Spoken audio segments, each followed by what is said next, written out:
नमस्कार, कैसे हैं आप सभी लोग। उम्मीद है आप सभी लोग बहुत ही अच्छे होंगे, आपकी तैयारी भी काफ़ी अच्छी चल रही होगी।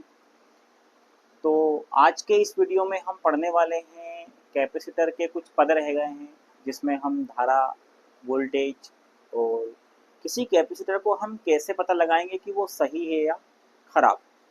ठीक है, इससे पहले की वीडियो में हमने संधारित्र से संबंधित सारे न्यूमेरिकल क्वेश्चन जो इम्पोर्टेंट एग्ज़ाम से रिलेटेड थे उनको हमने सॉल्व कर लिया है। चलिए आज देखते हैं हम क्या विशेष पढ़ने वाले हैं। पेन कॉपी जरूर आपको साथ में रखकर वीडियो चालू करना है और नोट्स जरूर बनाना है। एग्जाम में यदि आपको अच्छे नंबर स्कोर करना है, खासकर थ्योरी में, तो नोट्स तो आपको बनाना ही होंगे, क्योंकि यदि आप नोट्स बना लेते हैं तो सिर्फ आपको रिवीजन करना रहेगा एक बार पढ़ने के बाद में। एग्जाम टाइम में घबराहट नहीं होती कि हम क्या पढ़ें क्या ना पढ़ें, क्योंकि बहुत सारा है थ्योरी में पढ़ने के लिए, कहाँ से क्वेश्चन आ जाए कुछ कह नहीं सकते। इसीलिए आपको नोट्स तो बनाना ही बनाना है। ठीक है, बिना नोट्स के कुछ नहीं होगा। चलिए आज हम पढ़ेंगे संधारित्र की धारा और वोल्टेज में संबंध, यानी कि जो संधारित्र की धारा है I और जो वोल्टेज है V, इनके बीच में क्या संबंध होता है, इसको किस प्रकार से हम सॉल्व करेंगे। तो यहाँ पर हमें सबसे पहले याद होना चाहिए दो सूत्र। पहला जो सूत्र है वो हमें याद होना चाहिए Q equal to I T. ठीक है, ये सूत्र हमने पढ़ा है बहुत अच्छे से। Q equal to I T यानी कि समय और धारा के बीच का गुणनफल क्या होता है, आवेश होता है। और दूसरा जो सूत्र होगा वो हमने जस्ट अभी पढ़ा है। दूसरा सूत्र हमने क्या पढ़ा है धारिता का, Q equal to C V. ये दो सूत्र हमने यहाँ पर पढ़े हुए हैं। ठीक है, तो हम यहाँ लिखते हैं, चूंकि वी नो डेट हम क्या जानते हैं कि Q इजिकल टू क्या होता है, I into T. But Q equal to क्या होता है, CV। देन हम Q की जगह क्या रख देंगे, CV equal to I into T. अब यहाँ पर हमें क्या निकालना है, धारा और वोल्टेज के बीच संबंध। यानी कि या तो हमें वोल्टेज को बराबर के इधर रखना पड़ेगा या धारा को। तो हम यहाँ पर धारा को बराबर के इधर ही रखते हैं, टी को नीचे ले जाते हैं, तो CV अपॉन टी हो जाएगा इजिकल टू I। अब हम जानते हैं कि धारा का जो प्रवाह है वो विभवांतर के द्वारा ही उत्पन्न होता है। विभवांतर यदि नहीं है तो धारा का प्रवाह नहीं हो सकता कहीं भी, चाहे वो प्रतिरोध हो, चाहे वो कैपेसिटर हो, चाहे वो इंडक्टर हो। इस बात का आपको इसे ध्यान रखना है कि धारा का प्रवाह तभी होगा जब विभवांतर होगा। अब इसमें विभवांतर को उत्पन्न करने के लिए हमें क्या करना पड़ेगा, C dV अपॉन dt, ये हमारी परिभाषा के अनुसार होता है। ठीक है, यानी कि वोल्टेज में परिवर्तन के साथ ही धारा का प्रवाह होता है। किसी भी संधारित्र में धारा का प्रवाह तभी संभव है जब उसमें वोल्टेज में परिवर्तन हो। dV अपॉन dt यानी समय के साथ वोल्टेज में परिवर्तन होना जरूरी है। उसके डायरेक्ट समानुपाती हमारा क्या हो जाएगा, यहाँ पर धारा हो जाएगी। जितना अधिक परिवर्तन होगा उतनी अधिक धारा वहां पर बहेगी। ठीक है, तो ये पॉइंट आपको नोट करना है। इसको हम नोट के हिसाब से इस प्रकार लिख सकते हैं। ठीक है, पहला पॉइंट आप इसमें लिख सकते हैं, संधारित्र में धारा का प्रवाह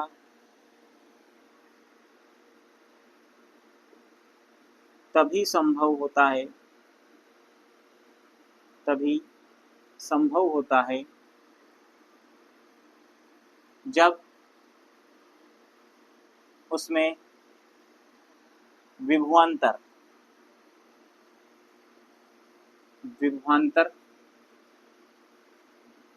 उत्पन्न हो। ठीक है, यानी कि हम अगर मान लें कि ये हमारे जो कैपेसिटर की दो प्लेटें हैं, हमने इसको 2 वोल्ट के विभवांतर पर रखा है। ठीक है, 2 वोल्ट के विभवांतर पर रखा है। यहाँ का विभवांतर है 0 वोल्ट, यहाँ का है 2 वोल्ट, यानी कि इन दोनों का अंतर कितना हो जाएगा, 2 माइनस 0 2 वोल्ट। यानी कि यहाँ पे धारा का प्रवाह चालू हो जाएगा। इस वाली प्लेट पर प्लस चार्ज, इस पर ऋण चार्ज हो जाएगा। और यहाँ पर विभवांतर जब शून्य हो जाता है तो धारा का प्रवाह नहीं होता है। अगर विभवांतर नहीं होगा तो क्या होगा, धारा का प्रवाह नहीं होगा। जब विभवांतर होता है इन दो प्लेटों के बीच में तभी धारा का प्रवाह होता है। ठीक है, यहाँ पर सबसे पहला पॉइंट हमने लिखा, संधारित्र में धारा का प्रवाह तभी संभव होता है जब उसमें विभवांतर उत्पन्न होता है। ठीक है, अगला पॉइंट लिखेंगे, संधारित्र वोल्टेज में होने वाले परिवर्तन का विरोध करता है। ठीक है, देखिए ये चीज हम आगे पढ़ेंगे कि हमारा संधारित्र किसके मान में होने वाले परिवर्तन का विरोध करता है, प्रतिरोध जो है वो किसका विरोध करता है, और इंडक्टर जो है वो किसका विरोध करता है। ठीक है, पहले आप ये समझ लीजिए कि यहाँ पर देखिए अगर मैं कैपेसिटर को यहाँ रखूं तो वोल्टेज कहाँ पहुंच जाएगा, इसके नीचे पहुंच जाएगा। यानी कि यदि वोल्टेज में परिवर्तन होगा तो कैपेसिटेंस हमारा परिवर्तन होगा, यानी कि यह इसका विरोध करता है। कुल मिलाकर संधारित्र की धारिता होती है वो वोल्टेज के व्युत्क्रमानुपाती होती है। ठीक है, यानी कि यदि उसमें वोल्टेज परिवर्तन हो रहा है तो संधारित्र में उस संधारित्र उसका विरोध करता है। ठीक है, अगला पॉइंट हम इसमें लिख लेंगे कि जैसे अनावेशित कोई संधारित्र है, मान चलिए कोई संधारित्र है हमारा, वो अभी अनावेशित है। ठीक है, उसको हम किससे जोड़ते हैं, डीसी सोर्स से। ठीक है, यदि अनावेशित अनावेशित यानी कि कोई आवेश ना हो, अनावेशित संधारित्र को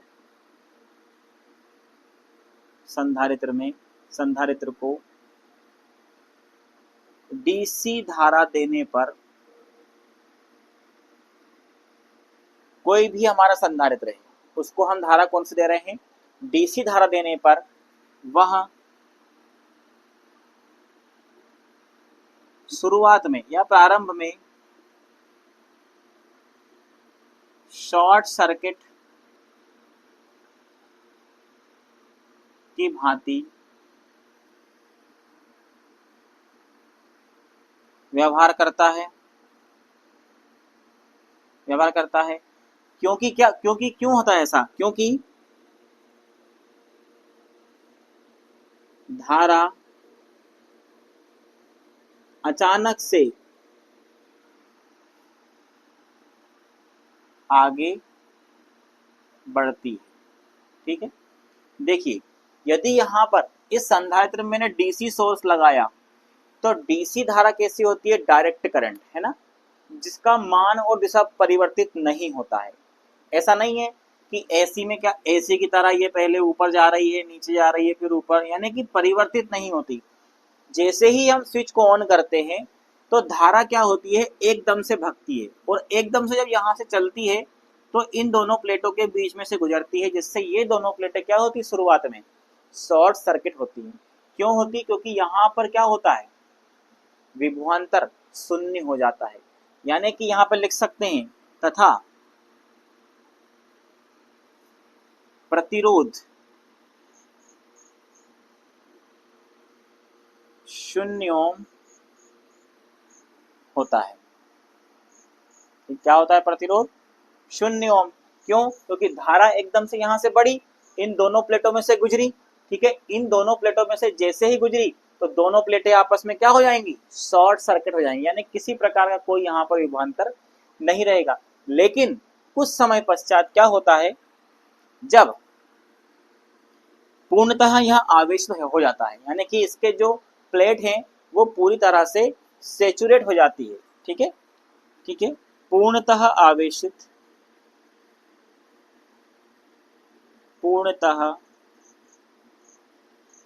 आवेशित संधारित्र डीसी धारा पर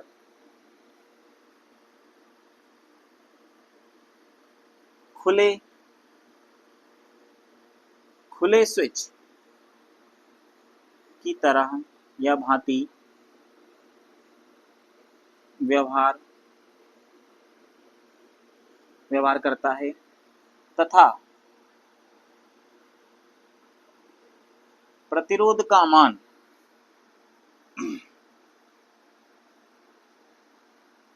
अनंत ओम हो जाता है। ठीक है, देखो कैसे होता है। जब यहाँ पर हमने डीसी धारा प्रवाहित की तो एकदम धारा इस प्लेट से इस प्लेट पे पहुंची, यानी कि शॉर्ट सर्किट हो गया। लेकिन जैसे ही यहाँ संधारित्र आवेशित हो जाता है पूरी तरीके से, तो ये इसकी ये वाली प्लेट, धन प्लेट और ऋण प्लेट दोनों पूरी तरह से आवेशित हो गई। इसके बाद में सेचुरेशन की स्थिति में यहाँ पर और अधिक धारा अब नहीं बह पाती है, यानी कि यहाँ का विभवांतर क्या होता है, समाप्त हो जाता है और धारा रुक जाती है। धारा रुक जाती है तो यहाँ पे क्या होता है, यहाँ इसके बीच में गैप होता है। इन दोनों प्लेटों के बीच का विभवांतर जो होता है वो क्या हो जाता है, शून्य हो जाता है और प्रतिरोध अनंत हो जाता है, जिसके कारण धारा यहाँ से यहाँ फिर नहीं बह पाती। इसीलिए इसको हम एक ओपन सर्किट की, ओपन स्विच की तरह व्यवहार करवाते हैं, यानी कि ये जो संधारित्र होता है ये खुले परिपथ की तरह प्रयोग किया जाता है। इसीलिए इनको डीसी में प्रयोग नहीं करते, क्योंकि यहाँ एसी पर ही प्रयोग किए जाते हैं। डीसी के लिए ये पर्याप्त अवरोध उत्पन्न करते हैं और एसी को बहुत आसानी से गुजारने देते हैं। क्यों? क्योंकि एसी के मान में बार बार कम ज्यादा परिवर्तन होता रहता है, जिससे ये चार्ज डिस्चार्ज चार्ज डिस्चार्ज बार बार चार्ज डिस्चार्ज होते रहते हैं। ठीक है, तो समझ में आया इस चीज को आपको कि क्यों ये डीसी धारा पर एक खुले स्विच की भांति प्रयोग करते हैं और क्यों इनका विभवांतर क्या हो जाता है, कम हो जाता है और यहाँ पर इनका प्रतिरोध अनंत हो जाता है। ठीक है, तो ये भी आपको नोट डाउन जरूर करना है। ठीक है, तो जैसे वोल्टेज की अपन बात करें, धारा वोल्टेज का संबंध अपन ने समझ लिया क्या होता है। विभवांतर तब तक नहीं होता है जब तक धारा का प्रवाह नहीं होता है। जब वोल्टेज में कोई परिवर्तन नहीं होगा तो धारा भी नहीं बहेगी। ठीक है, इनको नोट कर लीजिए। अब हम ये जानेंगे आगे कि हम किसी संधारित्र को कैसे चेक करेंगे कि वो सही है या नहीं। क्या वो एसी के लिए काम करने के लिए परफेक्ट है या डीसी के लिए परफेक्ट है, तो किस काम के लिए वो परफेक्ट है या नहीं, इसका परीक्षण हम करते हैं। तो संधारित्र का परीक्षण हम कैसे करें। कोई भी संधारित्र यदि हम मार्केट से लेकर के आए या कहीं से भी हम खरीद के लेके आए, तो क्या सिर्फ प्लग में लगाकर उसको शॉर्ट करके देखना वो सही होगा? नहीं। देखिए, प्रोफेशनल जो इलेक्ट्रिशियन होते हैं, जो ये कार्य करते हैं, वो इस तरह से कभी भी उस चीज़ को टेस्ट नहीं करते। इसके लिए हमें आवश्यकता होगी ओम मीटर की। किसकी आवश्यकता होगी? ओम मीटर की। कोई भी संधारित्र का परीक्षण यदि हम करेंगे तो हम ओम मीटर को क्या करेंगे, ओम मीटर के द्वारा उसको चेक करेंगे। किस प्रकार से, देखिए ये हमारा कोई संधारित्र है। ठीक है, इसमें यहाँ पर हम क्या लगाएंगे, ओम मीटर लगाएंगे। ठीक है, क्या लगाएंगे हम यहाँ पर, इसके ओम मीटर।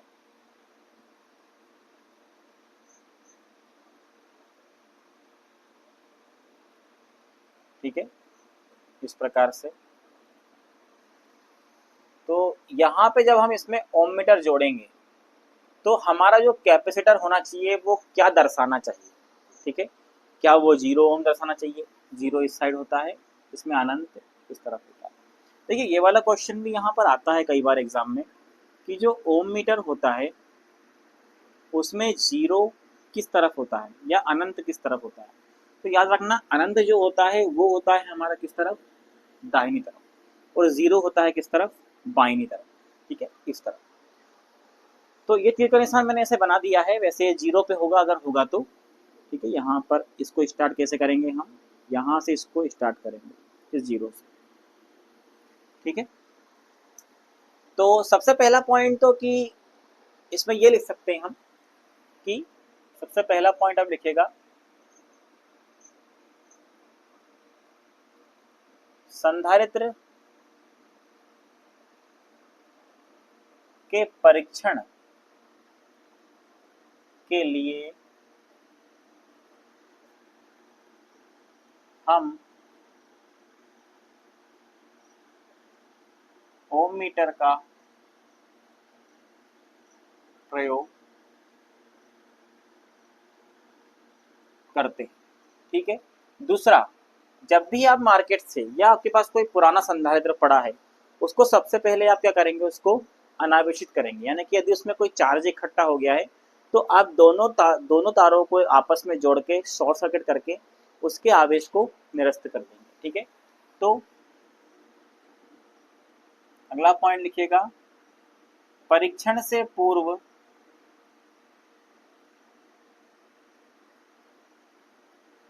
संधारित्र को अनावेशित कर लिया जाता है। ठीक है, अब इसके बाद में, अब यहां पर देखिए, ये तो सावधानी हो गई हमारी, क्या ये क्या सावधानी हो गई हमारी, परीक्षण से पहले की, यानी परीक्षण के पूर्व हम क्या करेंगे।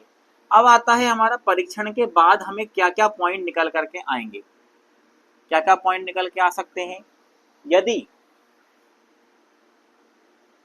इस पॉइंट को ध्यान समझना, यदि संधारित्र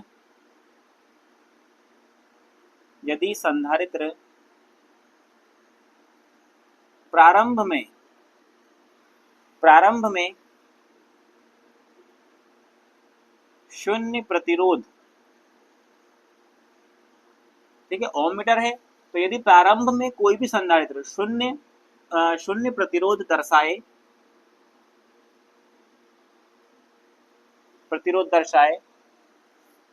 दर्शाए,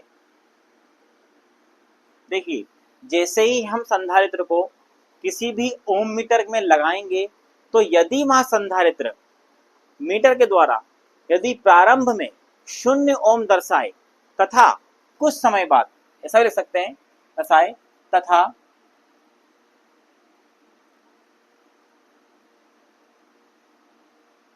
कुछ समय बाद अनंत प्रतिरोध दर्शाता है, तो इसका अर्थ है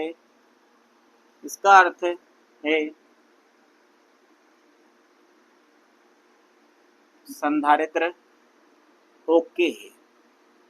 ठीक है, क्या है, संधारित्र ओके, यानी कि ठीक है, संधारित्र कार्य करने की स्थिति में है। ठीक है, अब देखिए इस लाइन का मतलब क्या होता है, क्यों होता है ऐसा।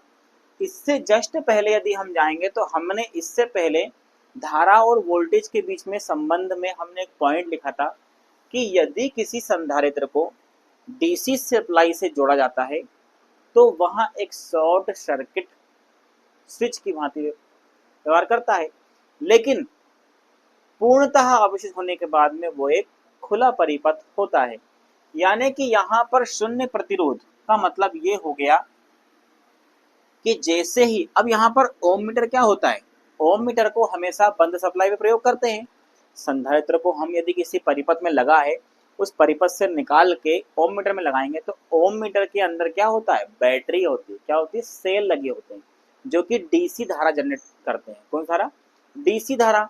तो डीसी धारा किसमें से गुजरेगी, इस संधारित्र में से। और इससे पहले जो पॉइंट हमने पढ़ा था उसमें हमने पढ़ा था कि जब किसी संधारित्र को डीसी सप्लाई से जोड़ा जाता है तो वहां प्रारंभ में शॉर्ट सर्किटेड होता है, यानी कि शून्य प्रतिरोध होता है। शून्य प्रतिरोध का मतलब ये हो गया कि इसमें से सप्लाई एकदम से क्या होती है, आगे बढ़ती है। इन दोनों प्लेटों के बीच में किसी प्रकार का कोई प्रतिरोध नहीं होता है।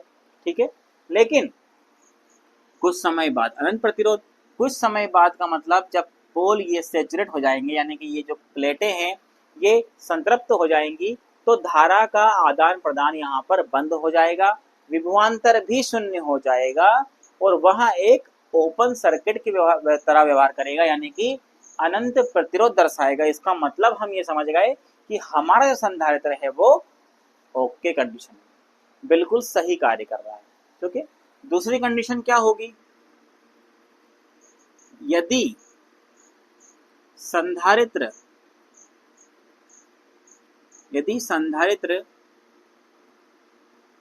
लगातार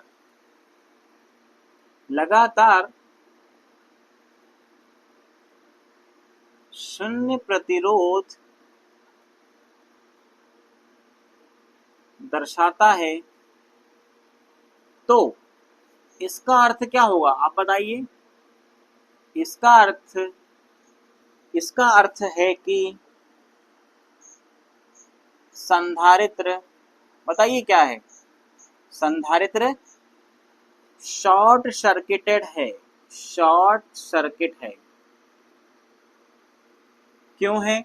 क्योंकि देखिए यहाँ पर यदि ये अनंत प्रतिरोध नहीं दर्शा रहा है, लगातार शून्य प्रतिरोध दर्शा रहा है, तो इसका मतलब ये है कि डीसी धारा लगातार इन दोनों के बीच में से बह रही है, यानी कि दोनों प्लेटें आपस में परमानेंट जुड़ चुकी हैं, यानी कि वो संधारित्र शॉर्ट सर्किट है, उसका उपयोग हम नहीं कर सकते।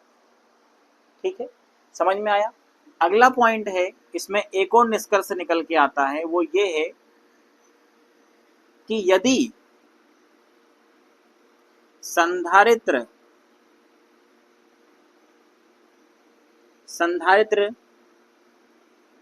प्रारंभ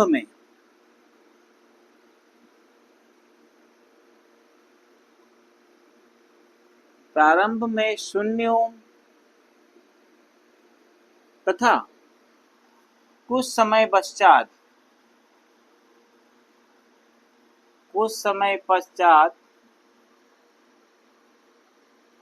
कुछ किलो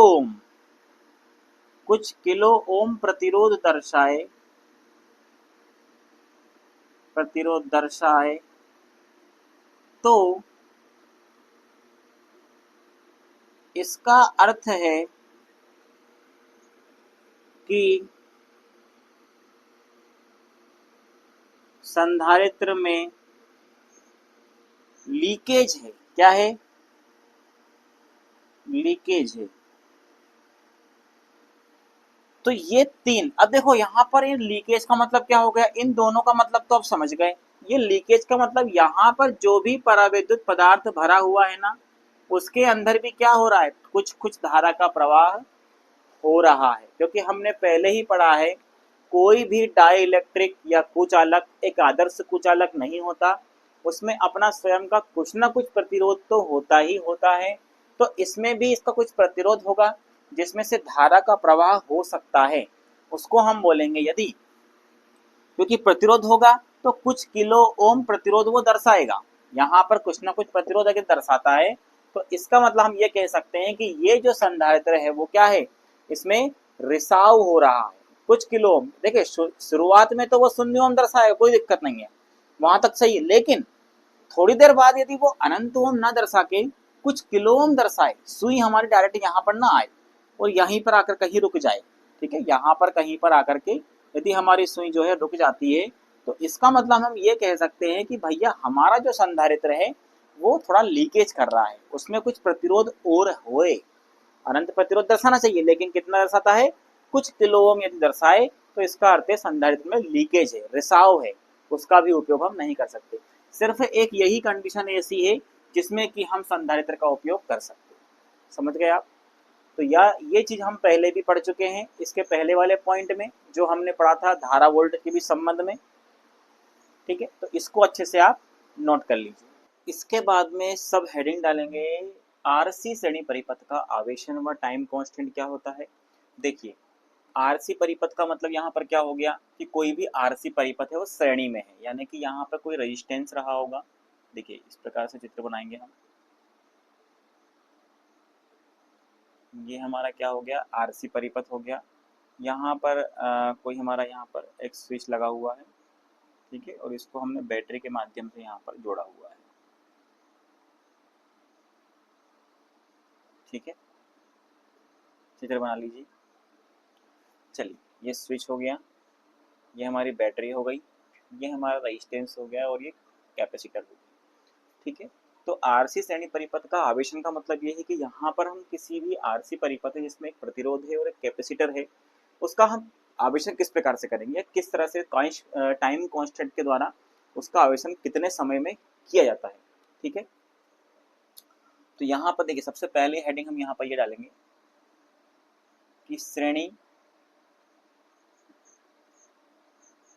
आरसी परिपथ में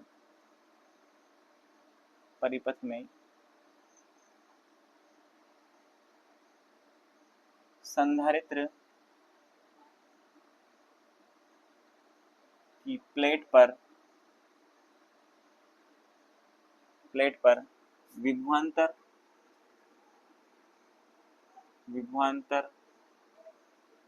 देने पर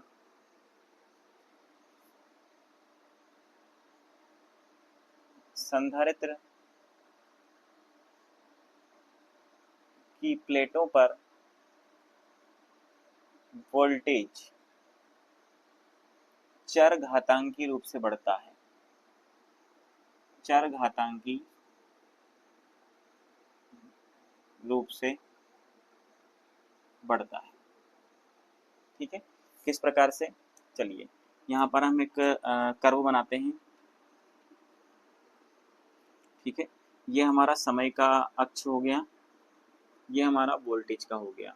ठीक है, जब कोई वोल्टेज यहाँ पर, ये इसका क्या होता है, समय अक्ष, एक्स अक्ष मान लेते हैं इसको हम, ये एक्स अक्ष हो गया, ये वाई अक्ष हो गया। ठीक है, तो यहाँ पर देखिए चरघातांकी मतलब क्या हो गया, कुछ इस प्रकार से हमारा जो वोल्टेज होता है वो बढ़ता है, यानी कि चरघातांकी रूप से बढ़ता है। समय के साथ में जब वोल्टेज विभवांतर को बढ़ाया जाता है तो इसकी प्लेटों पर जो वोल्टेज होता है, इसकी दोनों प्लेटों पर जो वोल्टेज होता है वो चरघातांकी रूप से बढ़ता है। किसमें? याद रखना, श्रेणी परिपथ में। ठीक है, श्रेणी परिपथ में। तो यहाँ पर देखिए, यहाँ पर ये जो स्थिति होती है, ये होती है इसकी सैचुरेशन की स्थिति, यानी कि यहाँ पर जो वोल्टेज होता है वो मैक्सिमम होता है।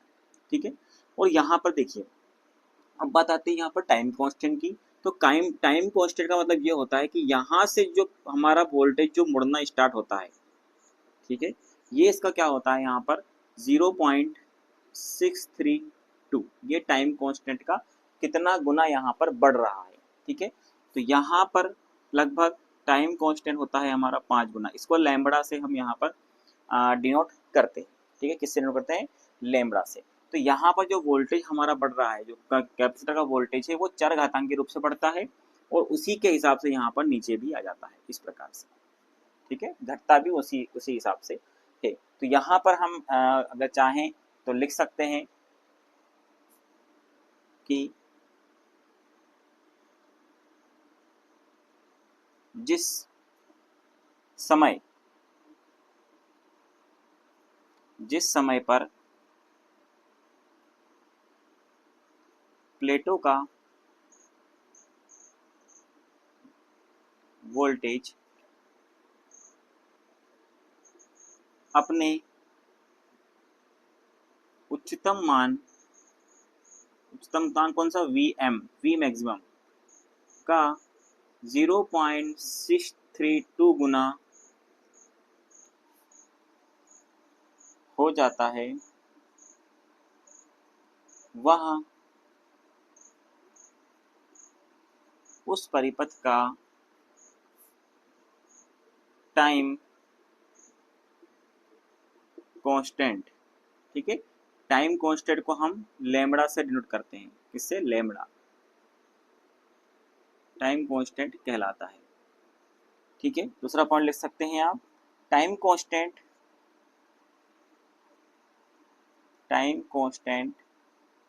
Lambda is equal to R C. ठीक है, कितना करेंगे हम? R C. और यहाँ पर एक पॉइंट लिख सकते हैं हम कि किसी भी संधारित्र को पूर्णतः आविष्ट होने में कितना समय लगता है? टाइम कांस्टेंट का 5 गुना समय लगता है। पूर्णतः आविष्ट यानी मैक्सिमम वोल्टेज कहाँ पहुंची? इसके 5 गुना पर पूर्णतः। ठीक है, संधारित्र को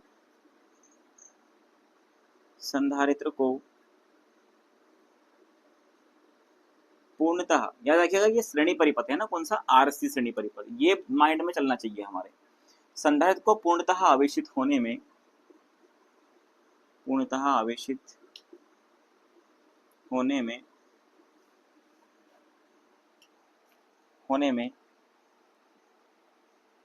टाइम कांस्टेंट, ठीक है, टाइम कांस्टेंट का 5 गुना समय लगता है।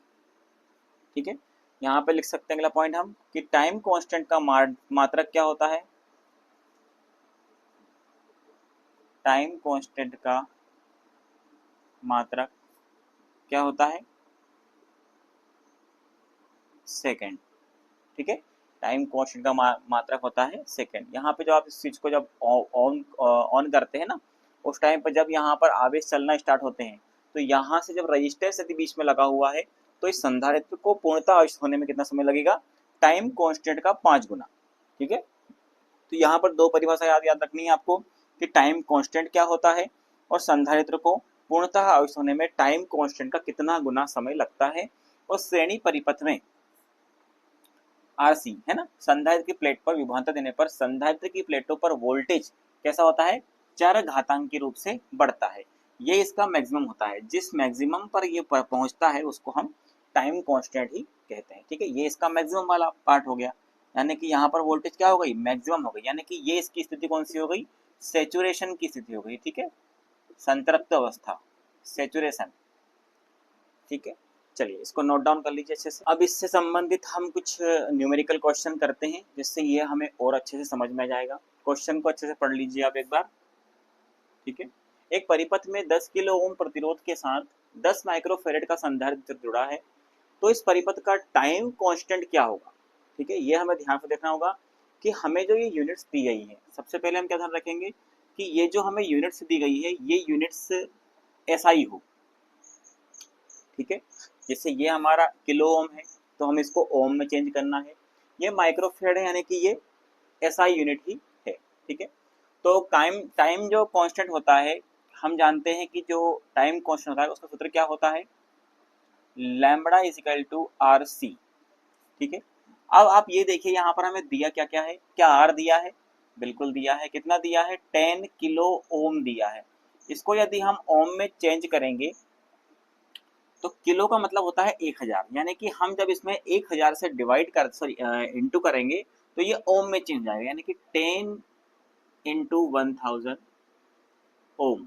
या हम इसको किस प्रकार से लिख सकते हैं, 10 इंटू 10 की पावर 3 ओम, ये लिख सकते हैं। चलिए, अब क्या यहाँ पर हमें जो धारिता दी गई है वो एसआई यूनिट में है, बिल्कुल है।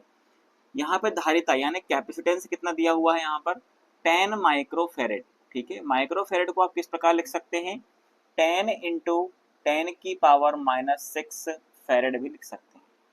ठीक है, ऐसा यूनिट तो फेरेड ही है, बस ये बड़ी यूनिट होती है इसलिए हम माइक्रोफेरेड में उसको लिखते हैं। तो ये फेरेड में हो गई।